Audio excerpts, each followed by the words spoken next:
Hola, soy Jorge Luis Cepeda y bienvenido a Ingeniería Avanzada Ecuador, el primer canal en Latinoamérica que te enseña paso a paso cómo aplicar el método de elementos finitos, pero de una manera adecuada. No somos improvisados, no te enseñamos las cosas mal, no queremos que no aprendas, al contrario, queremos que aprendas y mucho.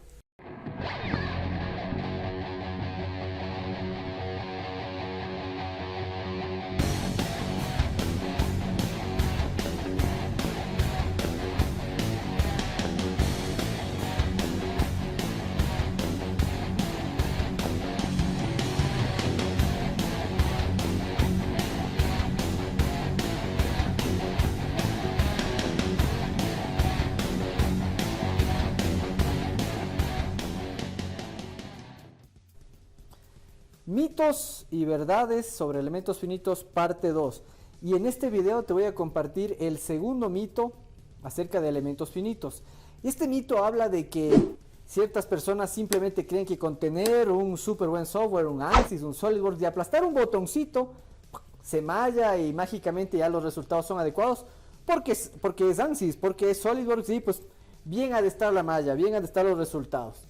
Realmente eso no es correcto, ese es un mito, esa es una completa falacia, ¿sí?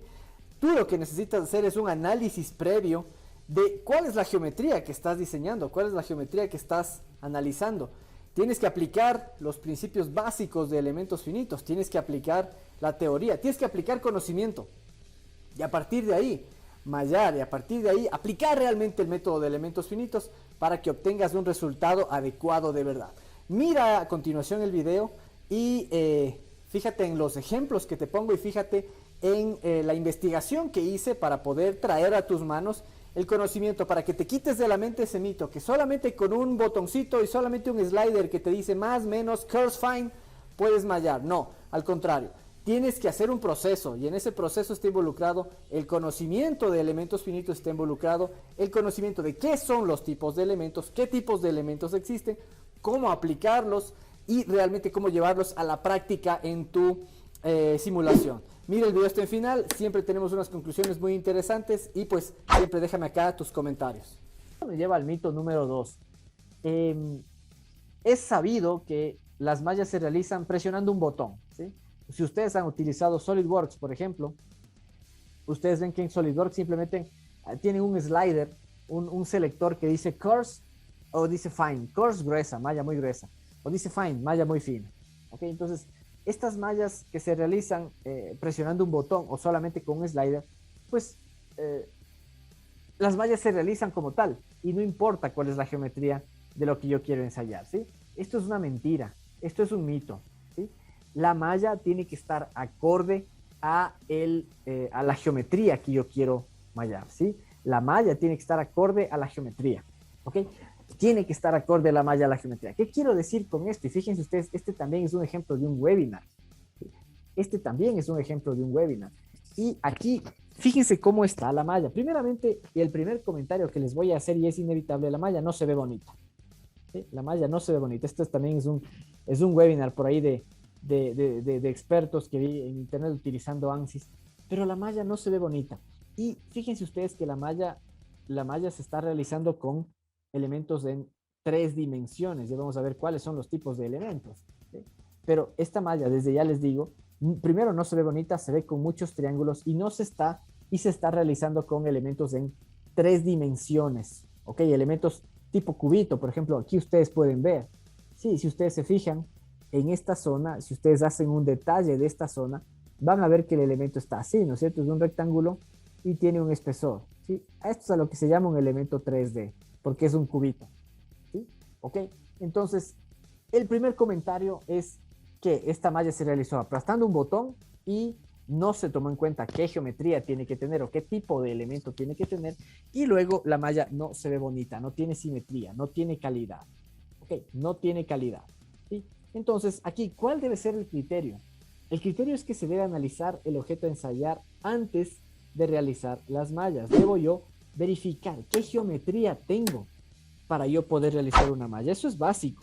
Eso es completamente básico y es lo primero que tienen que hacer ustedes, el primer paso que tienen que hacer ustedes para hacer cualquier tipo de simulación, cualquier tipo de malla. Ok, el primer paso, esto es básico. ¿Sí? Entonces, aquí es pertinente que yo les diga cuáles son los tipos de elementos finitos que existen, que se han desarrollado hasta el momento. Ok, los tipos de elementos básicamente son estos tres, adicionado al elemento masa. ¿Sí? Básicamente estamos hablando de líneas, ¿sí? Elementos líneas, elementos área, ¿sí? Elementos shell, que son los mismos área pero curvados, y elementos sólidos, ¿sí? Justamente de eso es de lo que les estaba hablando. ¿Ok? Los elementos línea se utiliza para vigas, los elementos tipo área se utilizan para elementos planos, los elementos tipo shell para elementos ya curvos y los elementos sólidos precisamente para geometrías sólidas. Pero, ¿cuáles son los parámetros para esta utilización? Ojo, no existen más tipos de elementos que estos, ¿ok? No existen más tipos de elementos que estos. Entonces, ¿cuáles son los parámetros que yo debo seguir para seleccionar mi tipo de elemento en función de la geometría que yo tengo? ¿Sí? Ok, y esta es la diapositiva fundamental para que ustedes entiendan por qué ese mito está incorrecto, es erróneo. Ese mito, aquel mito de agarrar un botón, aplastar un botón, mallar, sea cual sea la geometría, y ya, que salga con cualquier tipo de malla que salga. Señores, eso no es ingeniería asistida por computador. Realizar esto no es ingeniería asistida por computador. Eso es solo presionar botones. Sí, y yo no quiero que ustedes, no quiero que ustedes sean únicamente presionadores de botones. Eso no es ingeniería asistida por computador. Ingeniería asistida por computador es saber los fundamentos de por qué yo presiono tal o cual botón y qué es lo que quiero y cómo es que quiero mallar mi pieza para obtener los resultados adecuados y correctos que yo quiero obtener. De nuevo, no es solamente de aplastar botones, señores. No es solamente decir, pues tengo ANSYS, porque ANSYS es un buen software, ya me va a dar excelentes resultados. No. Al contrario, si yo tengo ANSYS, tengo una gran responsabilidad de saber utilizar bien ANSYS. Si yo tengo Hypermesh, es la gran responsabilidad de yo saber utilizar bien Hypermesh. Y para utilizar bien, yo debo entender muy bien esta diapositiva. Esta diapositiva es fundamental para entender de manera adecuada cómo hacer, cómo utilizar el método de elementos finitos. ¿Okay? Entonces, esta diapositiva es muy sencilla. Me dice qué tipo de geometría quiero yo mallar y en función de eso me dice qué tipo de elementos yo debo usar. ¿Sí? Empezando por el principio. Si es que mi geometría tiene una dimensión que es mucho más larga, mucho más grande que las otras dos dimensiones, entonces me recomienda usar elementos tipo línea, elementos 1D. ¿Sí? Y esta es la clave, de nuevo les explico. Esta es la clave. ¿Sí? Si es que una de mis dimensiones es mucho mayor, es mucho más grande que mis otras dos, yo la recomendación de la bibliografía y de la experiencia en elementos finitos es que utilice elementos tipo línea. ¿Sí? Entonces, en elementos tipo línea, ¿qué es lo que yo debo ingresar como usuario? Debo decirle al software cuál es la sección transversal de este elemento, ¿sí? Y cuándo utilizar estos elementos ya en la práctica. Fíjense, acá está la parte práctica. Perdón, acá está la parte práctica. Que estos son los tipos de elementos que existen en los software comerciales, ¿no? Existen elementos tipo barra, tipo truss, tipo viga, tipo tubería. Y en la práctica, ¿en dónde utilizo? Por ejemplo, si yo estoy simulando ejes largos, transmisor de movimiento rotatorio largo, pues yo utilizaré elementos 1D. ¿Ok? Yo utilizaré elementos 1D. Si tengo ejes muy largos o si tengo vigas, ¿sí?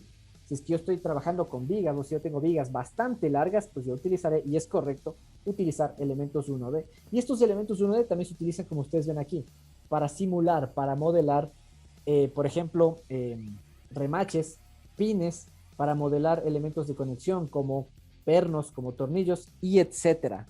¿Ok? Fíjense ustedes, esto es súper interesante y estoy seguro que no lo sabían. Estos elementos de conexión se utilizan modelando con elementos 1D. Ok, vamos a los elementos 2D. Y esta es, de nuevo, la parte fundamental y la parte de entrada de mi diapositiva. Si es que mi pieza, si es que lo que yo quiero simular, si es que mi parte que yo quiero simular tiene dos dimensiones mucho mayores que una tercera, entonces yo debo utilizar elementos 2D. como dice aquí, ¿sí? Elementos 2D. ¿Y qué tipo de elementos? ¿Qué forma de los elementos? Pues hay solamente dos formas, cuadrados y triángulos. No hay más formas de elementos 2D, ¿sí? ¿Qué es lo que yo debo ingresar como usuario? Solamente el espesor. Y en la práctica, ¿qué estoy modelando? Por ejemplo, cuando yo estoy modelando partes de láminas metálicas, por ejemplo, un capó de un vehículo, por ejemplo, el tablero de un vehículo, ¿sí? O por ejemplo, me imagino la carcasa de un transformador o la carcasa de una máquina, ¿sí? Cuando yo estoy modelando ese tipo de partes, pues yo debo usar elementos 2D, elementos tipo shell. ¿Y cómo estarían estos elementos tipo shell? Pues estos elementos tipo shell estarían enmascarando a mi capó, por ejemplo, esto tranquilamente puede verse como un capó. Y fíjense ustedes que estos elementos tipo shell, yo ingreso el espesor, yo ingreso el espesor en el elemento tipo shell. Ok, cuando, y cuando yo tengo las tres dimensiones de mi pieza que quiero simular, muy similares, la dimensión en X es muy similar a Y y es muy similar a Z, cuando todas las dimensiones son comparables, pues yo utilizo ahí sí elementos 3D. ¿Okay? Cuando mis tres dimensiones son comparables, ahí sí utilizo elementos 3D. ¿Okay? Entonces, mi tipo de elemento es mi tipo de elemento sólido y cuando en aplicaciones prácticas utilizo elementos 3D, por ejemplo, cuando estoy simulando carcasas de transmisiones, cuando estoy simulando bloques de máquinas, bloques de motores, o cuando estoy simulando cigüeñales, etcétera. ¿Ok? Ahí es cuando realmente utilizo mis elementos 3D, ¿ok? No en cualquier momento, ¿sí? Entonces, ahora sí regresemos y analicemos un poquito de qué es lo que, de qué es lo que, de qué es lo que estamos trabajando en este ejemplo. Esta dimensión es más larga que las otras dos. ¿Cuál? El largo, ¿no es cierto? Esta dimensión es mayor que las otras dos, ¿sí? Esta dimensión es bastante mayor que las otras dos.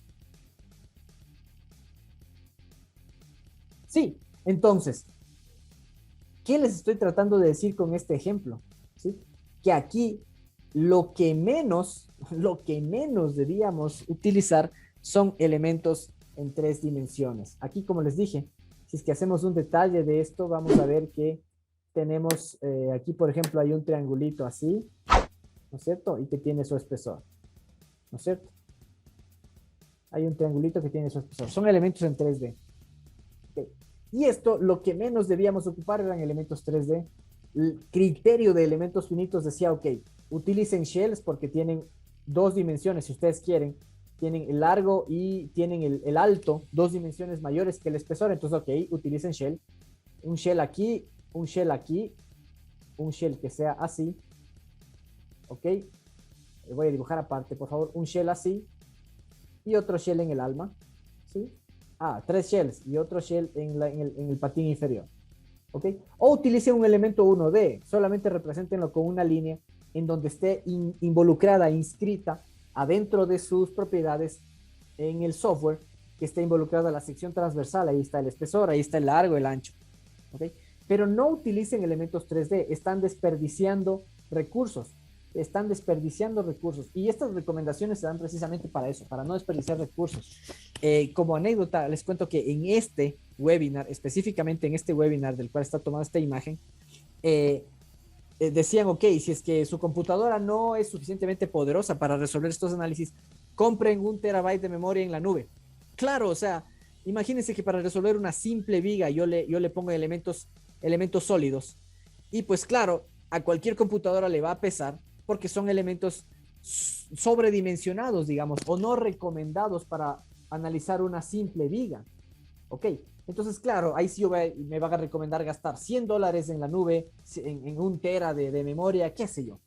Miren, para aprender no hace falta que yo tenga una supercomputadora y 100 TB de memoria. No, no, no, al contrario.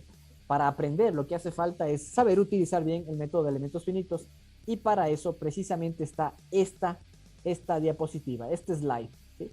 Ustedes lo aprenden y van a poder aplicar el método de elementos finitos de manera correcta, de manera adecuada, con el criterio técnico adecuado, con el criterio técnico correcto.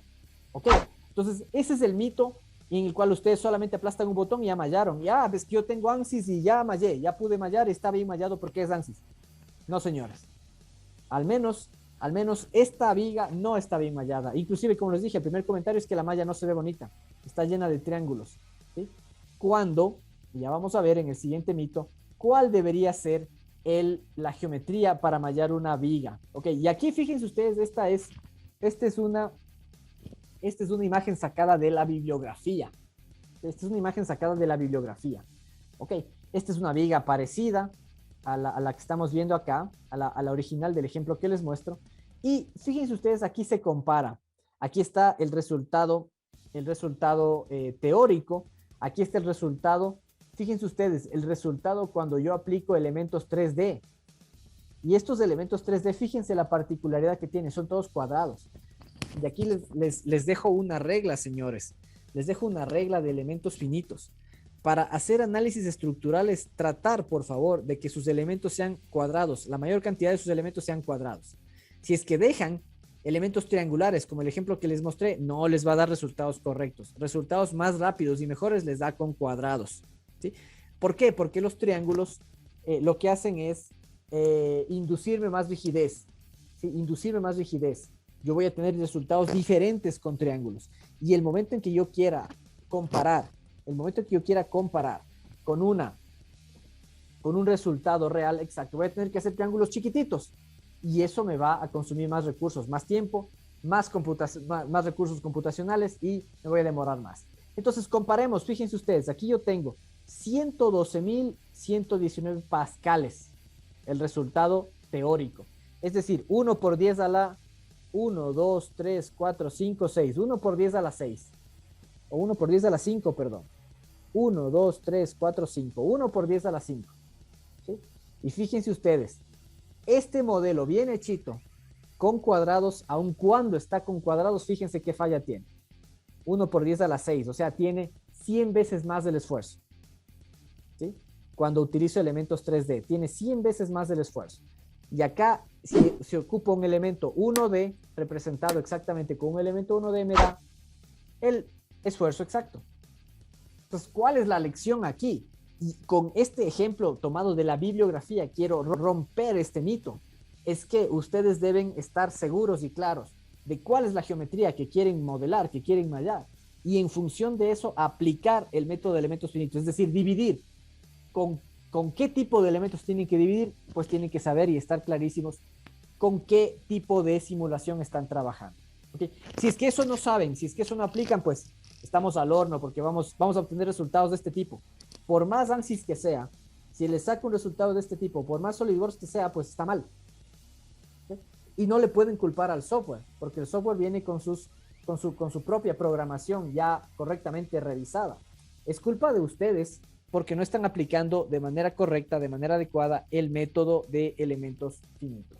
Ok, perfecto, avancemos rapidito que, como les dije, yo puedo hablarles muchísimo tiempo de esto que son los mitos, pero pues tenemos acá un tiempo prudencial. Y fíjense ustedes, acá este es un ejemplo que está en el canal, en nuestro canal de Ingeniería Avanzada Ecuador en YouTube. Y fíjense lo que hemos hecho. Aquí lo que hemos hecho es hacer un mallado de la viga en elementos shell. Ustedes me pueden decir, pero claro, es más fácil y más rápido hacer una malla en un elemento 1D y punto, y listo, les va a dar mejores resultados, correcto.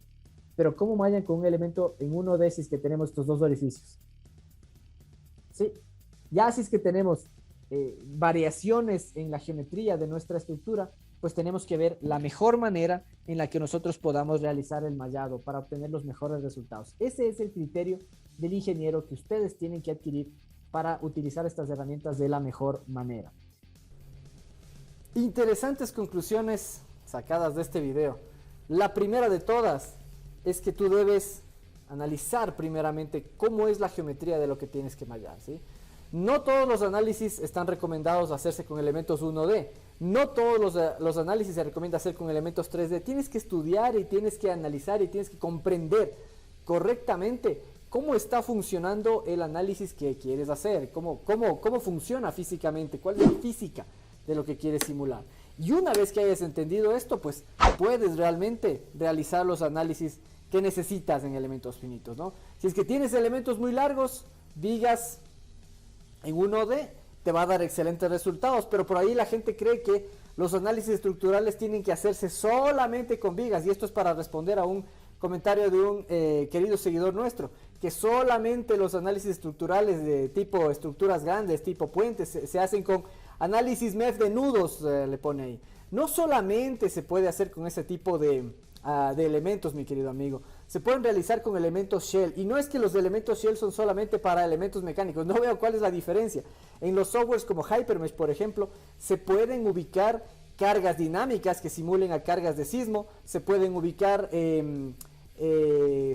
conjuntos de cargas o casos de cargas, tal como lo dice la norma LRFD.